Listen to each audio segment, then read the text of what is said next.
August 2024. This is the week of the 5th. I started my week on Tuesday. Well, technically I started my week on Monday. Monday I needed to make sure that I had spare tire on top of the van. One thing about traveling is making sure you have a full-size spare so that if you do catch a flat, you won't have to go running around trying to find a tire place to get your tire fixed. I own a Chrysler Pacifica. Gonna be honest, didn't really plan on having a minivan. There's nothing you can really do when you lugging around all this gear. Kind of still have to drive the car as a daily. And Pacificas actually don't come with a spare, so you have to figure out something, and a fix a flat ain't gonna cut it, especially when you have to travel out of state. Monday was prep, usually making sure I have all the equipment. Wednesday night, drive to Jacksonville for a video gig. Thursday, Friday, and then drive back Saturday. I just love outfitting my cart with different tech. There's a lot of gear support for digital techs, whether it's Fannie Mae, Innovative, Mule Carts, Calypso, Pro Aim. I was Digiteching for one of my buddies, Allen Cooley. Allen is dope to work with, super technical. He does most of his work inside studio, which is the setting that I love to be in the most. I just love being on set, but I do love studio lighting. I love working with models. I love working with makeup artists. I love working with stylists. We are shooting a campaign for Indique. Indique is a hair company, and I think Allen has had this client for almost 10 years. Shoots like this can be a little hectic. It's a hurry up and wait situation. Sometimes there's a lot of downtime because you're waiting for hair and makeup, but then as soon as all that's ready, it's go, go, go for sometimes 4 to 5 hours straight with no breaks. It can be taxing. It's a lot of data. It's a lot of file naming. It's a lot of asset management, but you know, I think I love being like one of the first people to see the images that come in outside of the photographer. I love working alongside photographers and helping them achieve the looks that they want. I love working with lighting teams and delegating lighting instructions because usually we are the first ones to see, and sometimes the photographer's too busy, so I'm able to step in and give direction on that. More than anything, I love getting to work with all different types of photographers that have all different types of styles, and it teaches me about ways that I can shoot as well, and it gives me insight of different techniques that some photographers have that I don't, or things that I can incorporate into my own practice. This was a mixed stills and motion shoot. What is that, ZV-1M2? Yeah, it's a Mark II. Oh, the Mark II? Yeah. What you working with today? This the R5C. Okay. The 100mm macro. Got a C70 over there, 24 to 70 on there right now. Alright. And that's gonna be the starting point. I'm trying out that new DJI. That's the new, right? Yeah, that's the new DJI.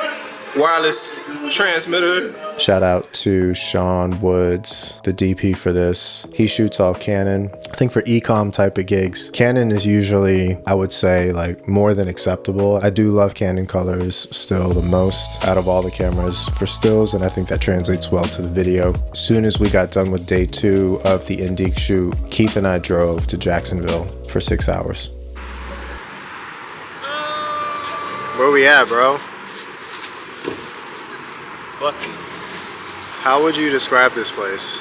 Supermarket gas station? Supermarket gas station. It's pretty wild. It smells like meat in there. Pause.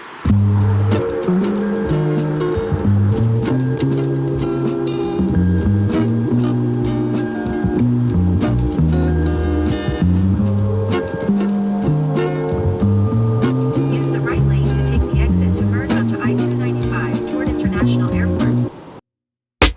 Alright, so today is the first day. I just found out the client. I didn't know this whole time. It's University of North Florida. Keith and I have no idea. This job is mixed photo video.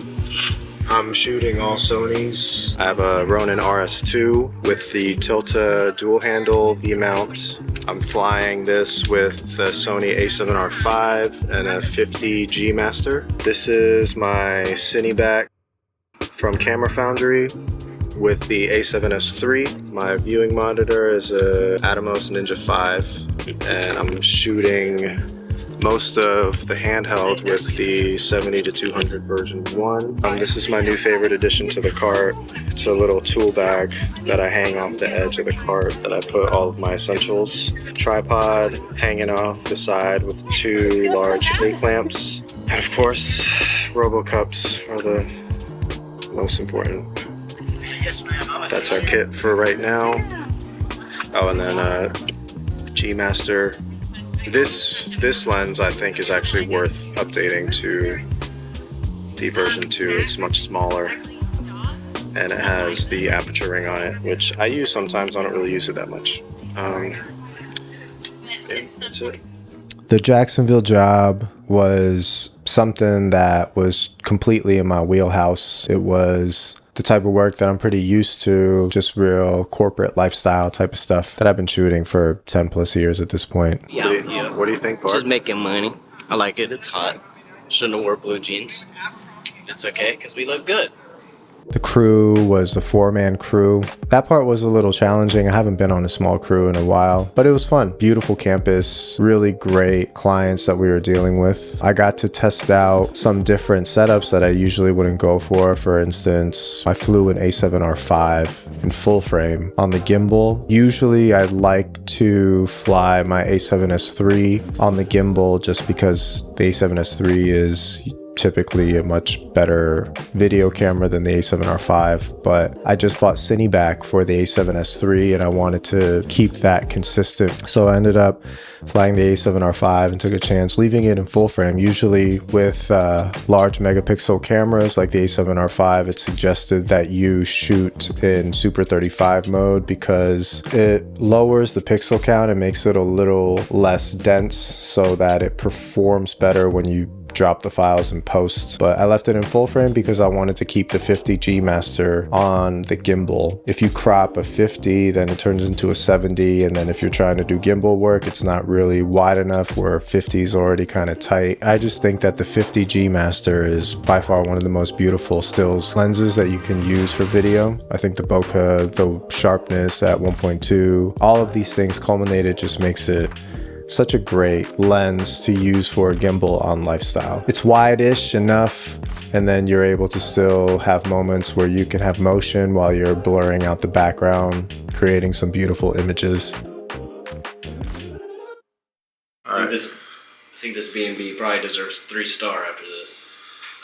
This is If they're lucky. It's one of the downfalls. Also, the pots and pans really got to me today. It's one of the downfalls of staying at an Airbnb. Sometimes you just don't know. Like sometimes the tub might just overflow and it gets clogged, and you shower, and then you're like shin deep in somebody else's like man juice. No, the worst is the towels with the pubes.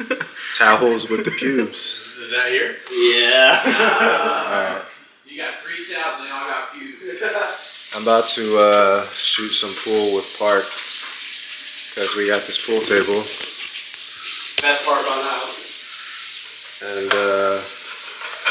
we'll see what's up. We'll see what happens. All in all, I would say that this week was pretty much a success. There was no major hiccups. The only hiccup that I can remember in Jacksonville was miscommunication on location. So I ended up getting lost for like 15-20 minutes and ended up lugging some gear around that I didn't need to. But other than that, I mean, mostly everything was pretty good. I'm pretty happy with some of the shots that I got. I appreciate you guys hanging out.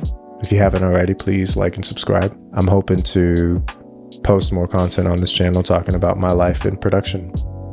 But take care. I'll see you later. Peace.